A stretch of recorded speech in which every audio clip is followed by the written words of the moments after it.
നമ ഓം വിഷ്ണുപാദായ കൃഷ്ണപ്രേഷ്ഠായ ഭൂതലേ ശ്രീമതേ ഭക്തിവേദാന്ത സ്വാമിൻ ഇതി നാമിനി. നമസ്തേ സാരസ്വതേ ദേവേ ഗൗരവാണി പ്രചാരിണേ നിർവിശേഷ ശൂന്യവാദി പാശ്ചാത്യദേശതാരിണി. ജയ ശ്രീകൃഷ്ണ ചൈതന്യ പ്രഭു നിത്യാനന്ദ ശ്രീ അദ്വൈത ഗദാധര ശ്രീവാസാദി ഗൗരഭക്തവൃന്ദ. ഹരേ കൃഷ്ണ കൃഷ്ണ കൃഷ്ണ ഹരേ ഹരേ, ഹരേ രാമ രാമ രാമ ഹരേ ഹരേ. ഹരേ കൃഷ്ണ കൃഷ്ണ കൃഷ്ണ ഹരേ ഹരേ, ഹരേ രാമ രാമ രാമ ഹരേ ഹരേ. ഹരേ കൃഷ്ണ കൃഷ്ണ കൃഷ്ണ ഹരേ ഹരേ, ഹരേ രാമ രാമ ഹരേ ഹരേ. പരമദിവ്യോത്തമ പുരുഷനായ ശ്രീകൃഷ്ണ ഭഗവാന്റെ കഥകളാണ് ശ്രീകൃഷ്ണ എന്ന പുസ്തകത്തിലൂടെ പറയുന്നത്. ഓം നമോ ഭഗവതേ വാസുദേവായ. ഓം നമോ ഭഗവതേ വാസുദേവായ. ഓം നമോ ഭഗവതേ വാസുദേവായ.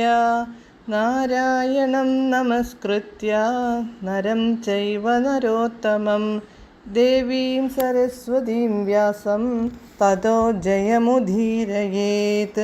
നഷ്ടപ്രായേഷു ഭദ്രേഷു നിത്യം ഭാഗവത സേവയാ ഭഗവത്യുത്തമശ്ലോകേ ഭക്തിർഭവതി നഷ്ടികി. അധ്യായം 86. വേദമൂർത്തികളുടെ പ്രാർത്ഥന. Page number 889.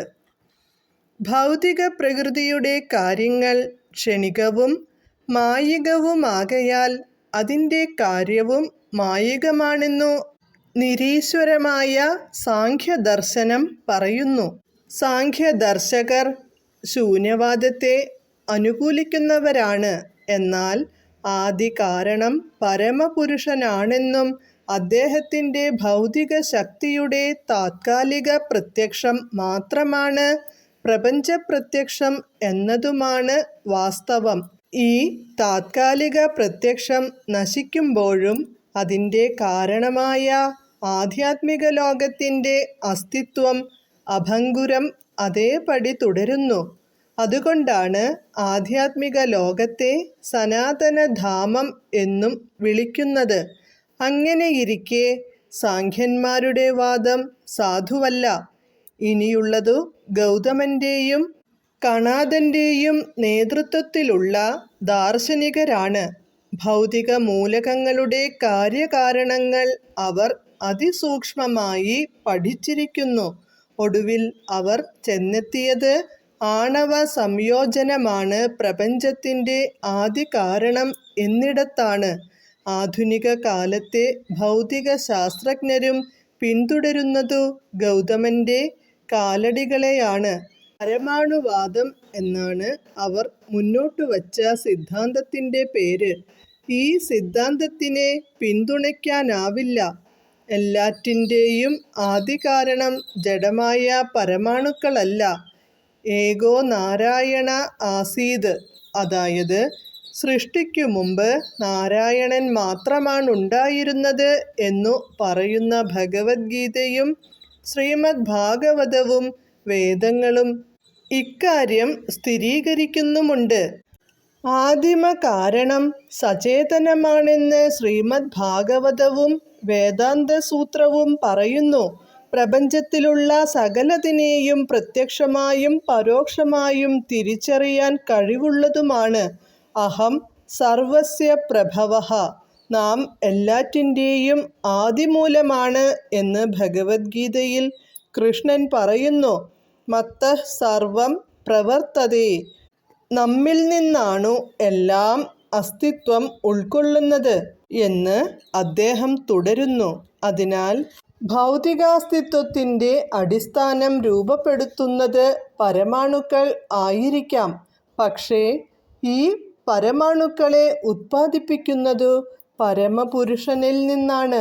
ഇങ്ങനെ ഗൗതമൻ്റെയും കണാദൻ്റെയും സിദ്ധാന്തങ്ങളെ പിന്തുണയ്ക്കാനാവാതെ വരുന്നു.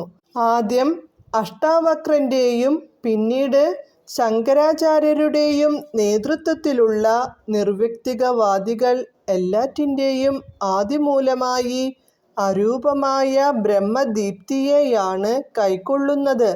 അവരുടെ സിദ്ധാന്തമനുസരിച്ച് ഭൗതിക പ്രത്യക്ഷം ക്ഷണികവും അയഥാർത്ഥവുമാണ്. അരൂപമായ ബ്രഹ്മദീപ്തി യാഥാർത്ഥ്യവും. എന്നാൽ ബ്രഹ്മദീപ്തി തന്നിലാണു വിശ്രാന്തമായിരിക്കുന്നതെന്നു ഭഗവാൻ തന്നെ ഭഗവദ്ഗീതയിൽ പറഞ്ഞിരിക്കുന്നതിനാൽ ഈ സിദ്ധാന്തത്തെയും അംഗീകരിക്കാൻ വയ്യ. ബ്രഹ്മദീപ്തി കൃഷ്ണ ശരീരത്തിൽ നിന്നുള്ള രശ്മികളാണെന്നു ബ്രഹ്മസംഹിത ഉറപ്പിക്കുന്നുമുണ്ട്. അങ്ങനെയിരിക്കെ പ്രപഞ്ച പ്രത്യക്ഷത്തിൻ്റെ ആദികാരണം അരൂപമായ ബ്രഹ്മദീപ്തിയാവാൻ സാധ്യമല്ല. സചേതനവും സകല സമ്പൂർണനും പരമപുരുഷനുമായ ഗോവിന്ദനാണ് ആദിമൂലം. ഹരേ കൃഷ്ണ.